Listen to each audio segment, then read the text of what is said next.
Goeiemôre geliefdes, kom ons staan en dan sing ons die Onse Vader.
So spreek die Here, ek sal barmhartig wees oor wie ek barmhartig wil wees, en my ontferm oor wie ek my wil ontferm. Geliefdes, genade, barmhartigheid en vrede van God ons Vader, en Jesus Christus ons Here, deur die kragvolle werking van die Heilige Gees. Amen. Gemeente, kom ons sing Psalm 46. Ons sing daar die 4de en die 6de vers tot eer van die Here.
Geliefdes, na die wet dan sing ons gesang 286 vers 3 En daarna die geloofsbelijdenis, die 5de vers van Gesang 286. Maar kom ons luister eers na die wet van die Here, soos dit vir ons opgeteken staan in Eksodus 20. Toe het God al hierdie woorde gespreek en gesê, ek is die Here jou God, wat jou uit Egipte land, uit die slawehuis uitgelei het. Jy mag geen ander gode voor my aangesig hê nie. Jy mag vir jou geen gesneede beeld of enige gelykenis maak van wat bo in die hemel is, of van wat onder op die aarde is, of van wat in die waters onder die aarde is nie. Jy mag jou voor hulle nie neerbuig en hulle nie dien nie, want ek, die Here jou God, is 'n jaloerse God, wat die misdaad van die vaders besoek aan die kinders, aan die 3de en aan die 4de geslag van die wat my haat. En ek bewys barmhartigheid aan duisende van die wat my liefhet en my gebooie onderhou. Jy mag die naam van die Here jou God nie uitelik gebruik nie, want die Here sal die een wat sy naam uitelik gebruik nie ongestraf laat bly nie. Gedenk die Sabbatdag dat jy dit heilig.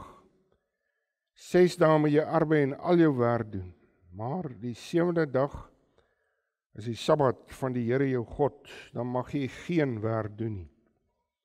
Jy of jou seun of jou dogter, of jou dienskneg of jou diensmaagd, of jou vee of jou vreemdeling wat in jou poorte is nie. Want in 6 dae het die Here die hemel en die aarde gemaak, die see en alles wat daarin is, en op die 7de dag het hy gerus. Daarom het die Here die Sabbatdag geseën en dit geheilig. Eer jou vader en jou moeder, dat jou dae verleng mag word in die land wat die Here jou God aan jou gee. Jy mag nie doodslaan nie, jy mag nie egbreek nie, jy mag nie steel nie, jy mag geen valse getuienis teen jou naaste spreek nie. Jy mag nie jou naaste se huis begeer nie, jy mag nie jou naaste se vrou begeer nie, of sy dienskneg, of sy diensmaagd, of sy os, of sy esel, of iets wat van jou naaste is nie.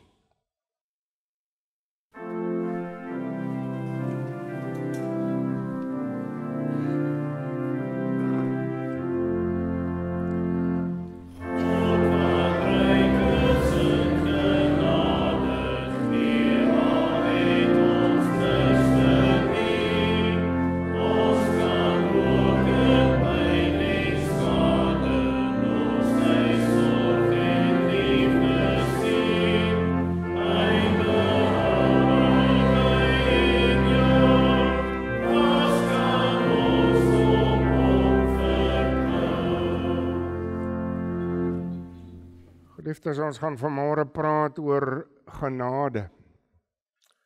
En nou hoor ons hier in Efesiërs 2 vers 4, maar God, wat ryk is in barmhartigheid, het ons deur sy groote liefde, waarmee hy ons liefgehad het, ook toe ons dood was deur die misdade, lewend gemaak saam met Christus. Uit genade is julle gered. Hoe hoor ons dit? Oor en oor. Kom ons spreek nou die 12 artikels in die hart. Ek glo in God die Vader, die Almagtige, die Skepper van hemel en aarde, en in Jesus Christus, sy enige gebore Seun, ons Here, wat ontvang is van die Heilige Gees, gebore uit die Maagd Maria, wat gelei het onder Pontius Pilatus, gekruisig, gestorwe en begrawe is, en ter helle neergedaal het, wat op die 3de dag weer opgestaan het uit die dode, opgevaar het na die hemel en sit aan die regterhand van God die Almagtige Vader, van waar hy sal kom om te oordeel die lewende en die dode. Ek glo in die Heilige Gees. Ek glo aan 'n heilige, algemene Christelike kerk, die gemeenskap van die heiliges, die vergewing van sondes, die wederopstanding van die vlees en 'n ewige lewe.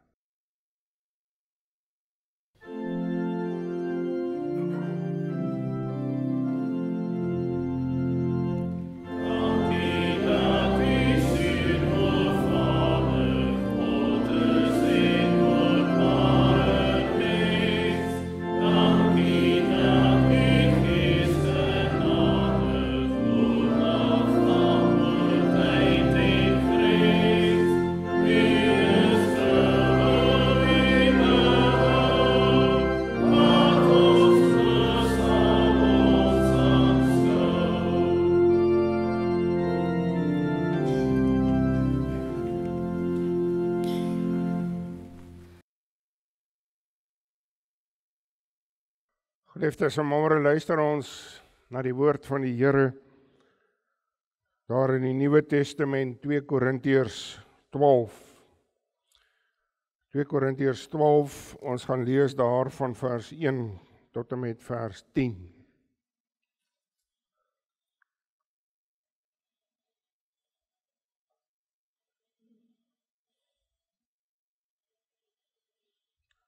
Kom ons bid eers saam.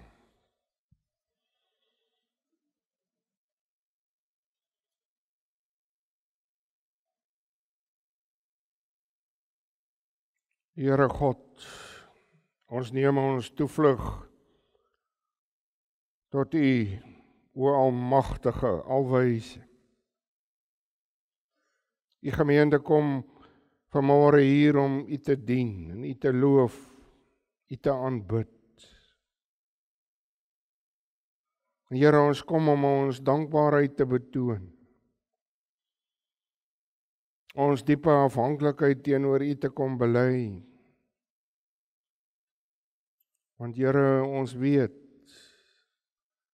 ons bely, ons het U so nodig in hierdie wedloop hier op aarde.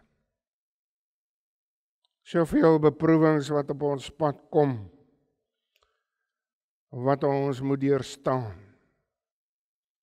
En dan kan ons prontuit sê, Here, alleen kan ons. Ons kan maar hoe hard probeer en ja, alles in die stryd werp. Maar sonder U is alles werklik te vergeefs.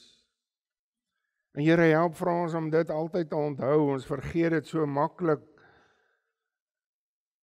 Veral as daar voorspoed op ons pad kom. As ons soveel dinge kan regkry, ons leef in 'n wêreld waar die mense hoog aangeslaan word, so geprys word. Maar Here, ons sien ook as daar rampe kom, as daar ellende is, as daar onvrede is, oorlog, dan sien ons hoe wankel die mens. En daarom vra ons, Here, rig U vir ons op, hou ons regop, gee vir ons krag. Wees asseblief met ons geliefdes. En Here, ons dink aan hulle wat vanmôre hier wou wees, maar nie kan nie, weens omstandighede. Maar ja, Here, ons dink ook aan hulle wat doelbewus nie hier wil wees. Wat maar in gemaksig wegbly van hierdie belangrike byeenkoms, U erediens. U vra dit van ons een keer 'n week. En hoekom sal ons versuim? En dan weet ons, Here, dis uit genade wat ons hier is. Dis maar alleen deur die krag van die Gees wat U vir ons dring. Ons dink aan hulle, Here, wat werklik siek is, wat hartseer is, wat ander groot kwellings het. Wees met elkeen. Ons dank U ook, Here, vir hulle wat siek was en soveel beter is. Dat U genees, dat U krag gee, moed gee om aan te gaan. Wees U asseblief nou hier by ons. Ja, Here, waar U vir ons ook na die siel wil voed. En dankie daarvoor. Wees ons genadig.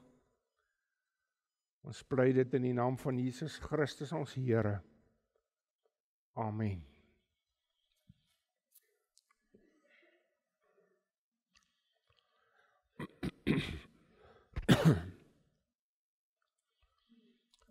Paulus wat hier in die woord is, die opskrif daar, die hemelse gesig en die doring en die vlees, baie bekende gedeelte, 2 Korintiërs 12 van vers 1 Dit is waarlik vir my nie nuttig om te roem nie, want ek sal kom tot gesigte en openbaringe van die Here.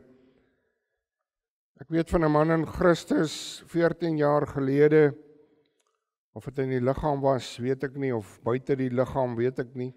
God weet dit. Dat so iemand weggeruk is tot in die 3de hemel. En ek weet van so 'n man, of dit in die liggaam of buite die liggaam was, weet ek nie, God weet dit.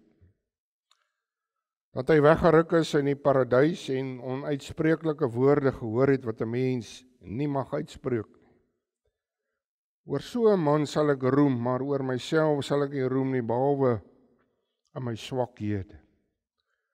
Want as ek sou wil roem, sou ek nie 'n dwaas wees nie, want ek sou die waarheid praat, maar ek laat dit na, sodat niemand my hoor mag skat as wat hy van my sien, of wat hy van my hoor nie.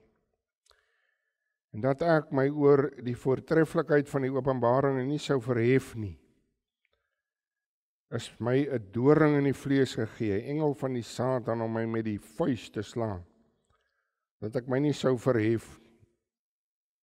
Hieroor het ek die Here 3 maal gebid, dat hy van my sou wyk. En hy het vir my gesê, my genade is vir jou genoeg, want my krag word in swakheid volbring. Baie liewer sal ek dus aan my swakhede roem, sodat die krag van Christus in my kan woon. Daarom het ek behaag in swakhede, in mishandelinge, in node, in vervolginge, in benoudhede, om Christus wil. Want as ek swak is, dan is ek sterk. Tot sover. My broer en suster, maar net baie mense gis hier oor, as Paulus praat van die man wat weggeruk is in die 3de hemel, dan weet ons, die beskouing was destyds in destydse wêreld so, dat hulle gepraat het van eers die eerste hemel, die wolkehemel, en dan verder op die sterre, die planete, die sterrehemel, en dan uiteindelik die hemel waar God woon, die 3de hemel. Ons teksvers vanmôre daar vers 9. As die Here vir Paulus antwoord, my genade is vir jou genoeg, want my krag word in swakheid volbring.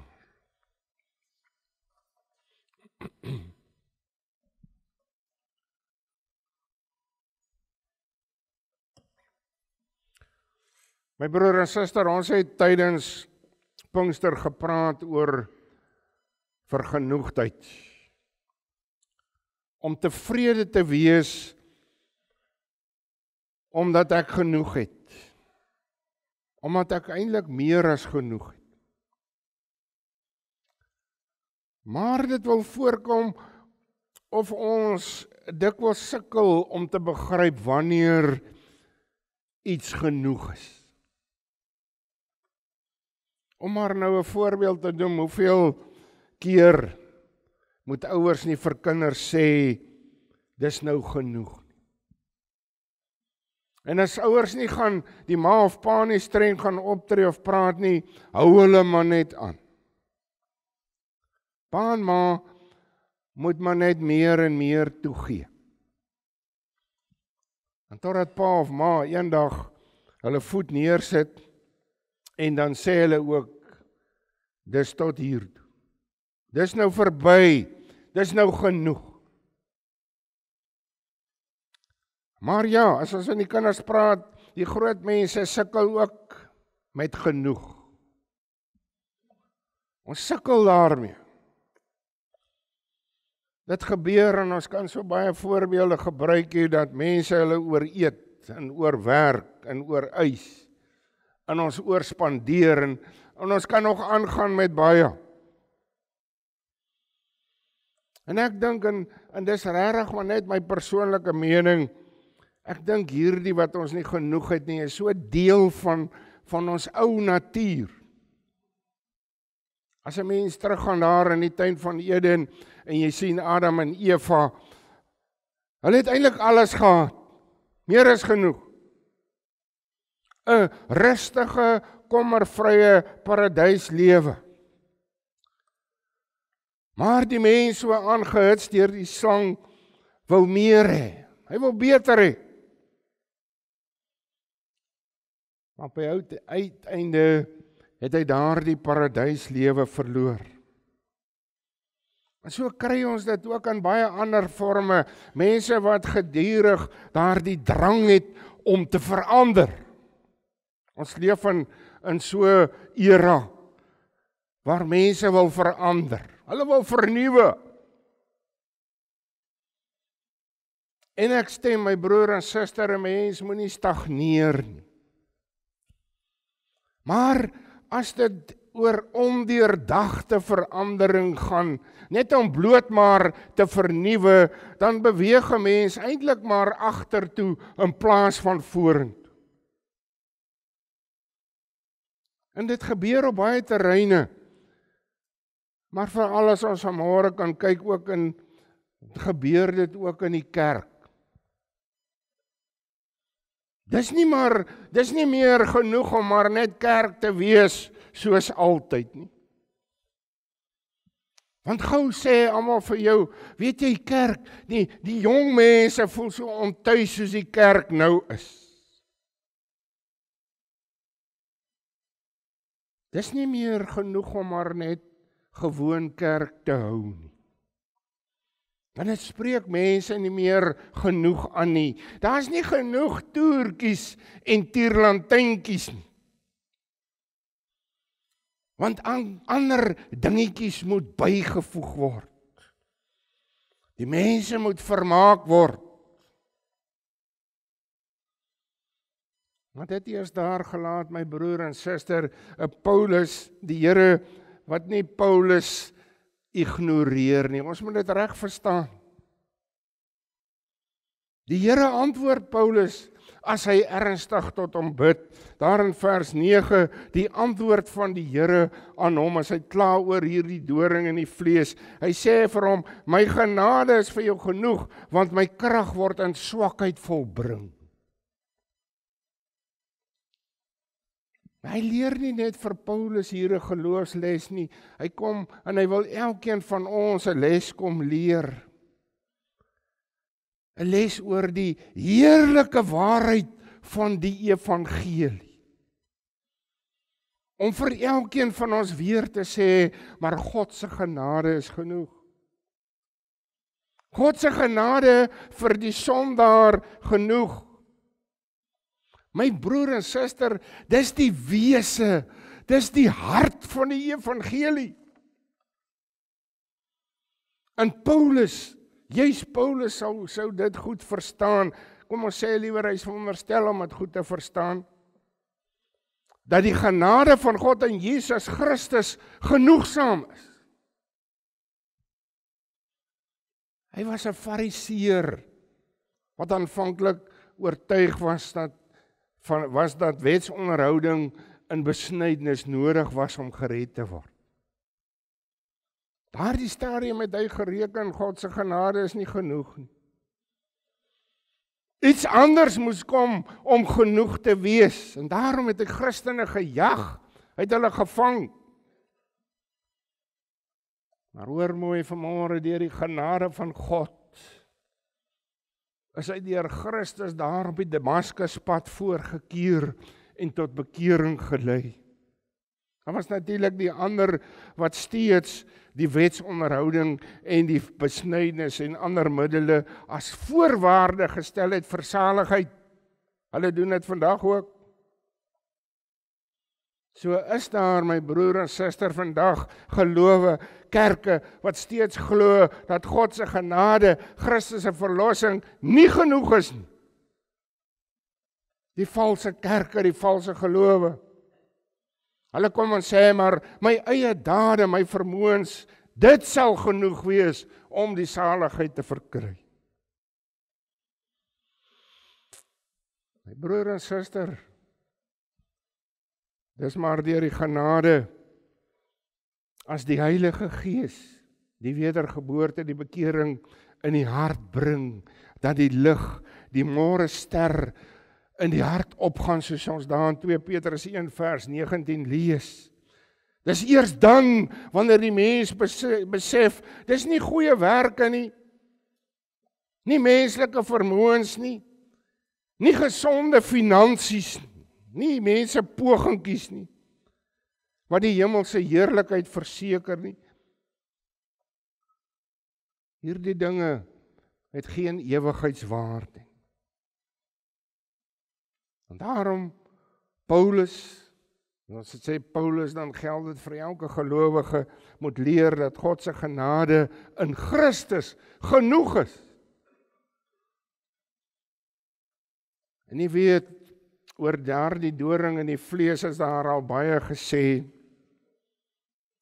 baie geredeneer, gespekuleer. Sommige sê, dis seker 'n oogprobleem. As hulle na aanleiding daarvan Galasiërs 6 vers 11, daar staan geskrywe, kyk, dan sê Paulus, kyk met watter groot letters ek met my eie hand aan julle skryf. Daarom sê mense, sy oë het gepla. Ander kom hulle sê, nee, hulle dink, dis nagevolge van malaria.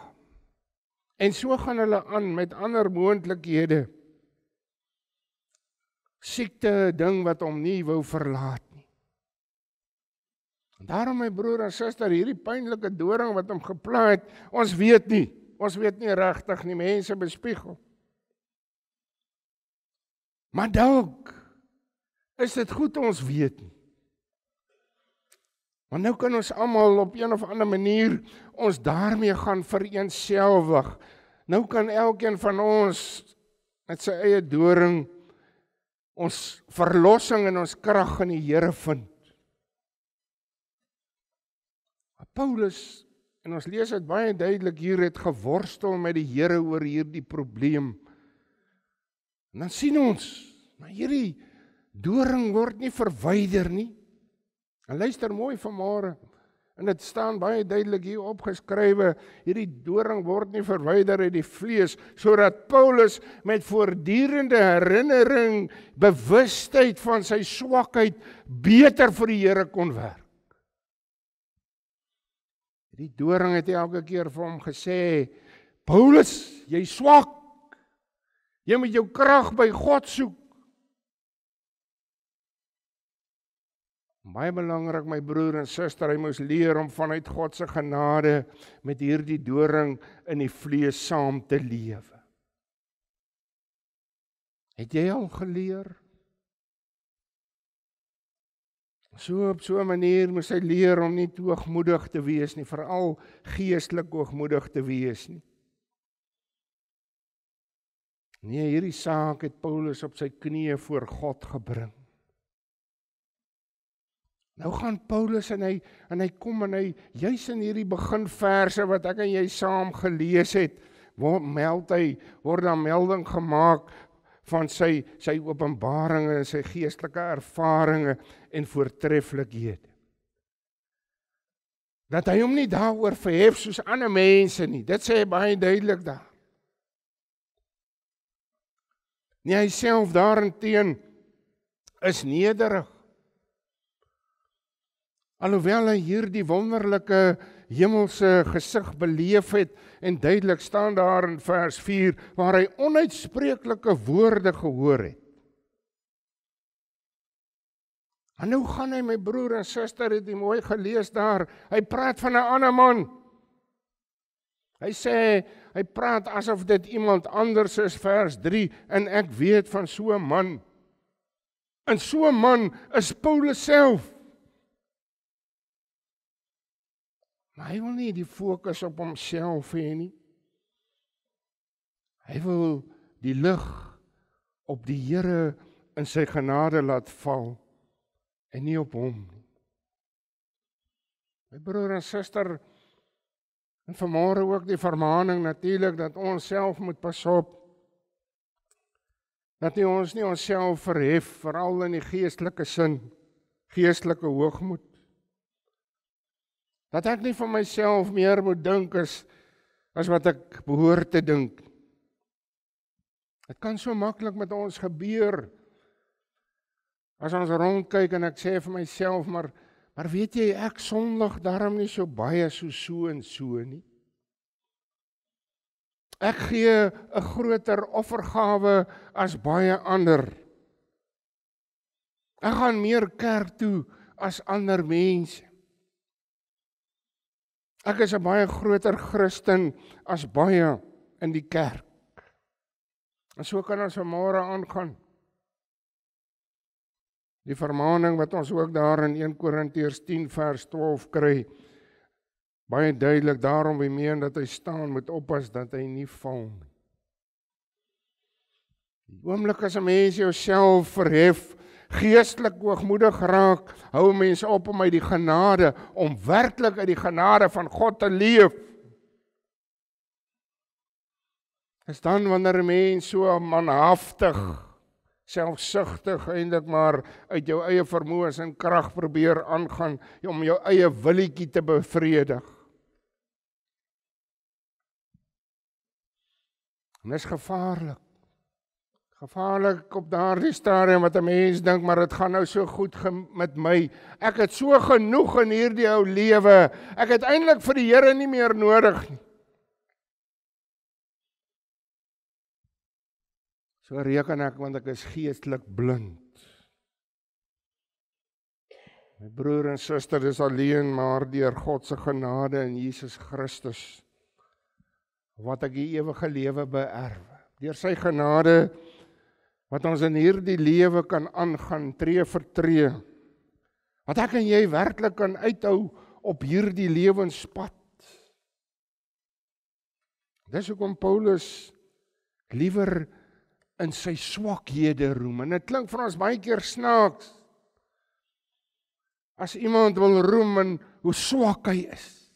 Vers 9, dan sê hy hoekom? Sodat die krag van Christus in my kan woon. Want as ek swak is, dan is ek sterk. As 'n mens weet, ek is swak, ek is nietig, dan reken jy nie meer op jouself nie. Dan reken jy op God. Jy reken op sy krag. Want my krag, my vermoëns is nooit genoeg nie. Maak staat op sy krag, sy genade. Iemand sê, en vra wat is genade? Genade, sê iemand, is om te ontvang wat jy nie verdien nie. Om te ontvang wat ek nie verdien nie. Maar my broer en suster, kom ons sê vir mekaar, God se genade sluit so baie dinge in. Gaan vra maar vir mense, wat verstaan jy onder God se genade? Dan sal die een so sê, die ander een so, en so gaan ons aangaan. Maar dit is so omvangryk, ons kan dit nie vasvat nie. Want dit sluit sy goedheid, sy liefde, sy barmhartigheid, sy lankmoedigheid, sy vertroosting, sy redding, sy bemoediging en nog so baie meer. So omvangryk, so groot dat ons sing genade onbeskryflik groot. Want ons begrip is te klein. God se genade is genoeg. Meer is genoeg. Dan kan ek die doring en die vlees en die beproewings van hierdie ou lewe kan ek trotseer en verwerk. Dan buig ek in diepe afhanklikheid, bewus van my swakheid. Maar ek buig ook in die diepste dankbaarheid en vind my krag en my sterkte in Hom, die almagtige, die alwyse, die onveranderlike. En is dan vind ek vrede in die hart. Vrede, want God se genade is genoeg. Amen. Kom ons bid saam.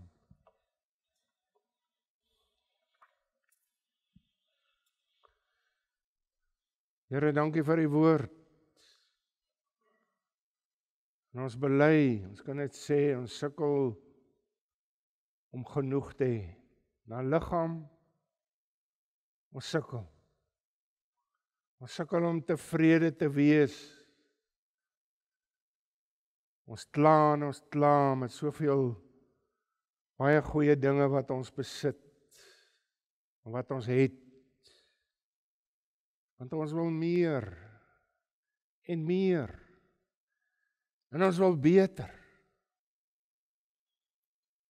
Here, dankie dat ons weer leer, dat ons hoor, die genade is vir ons genoeg. Dankie daarvoor, dat dit vir ons help om en krag gee om beproewings te trotseer. Om te weet, ja, hierdie lewe, daar sin in hierdie lewe, want ons soek ons sin nie in die aardse dinge nie. Ons kry sin en betekenis in die verlossing van Jesus Christus. Dis ons anker. Dis genade. Dankie daarvoor. Ons loof en prys U in sy naam. Amen. Geliefdes, hoe sal ons nou 'n ander gesang sing as gesang 295? Genade onbeskryflik groot. Ons sing daar vers 1, 3 en 4.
Die genade van ons Here Jesus Christus, die liefde van God ons Vader,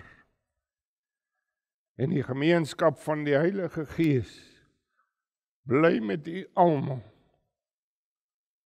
Amen.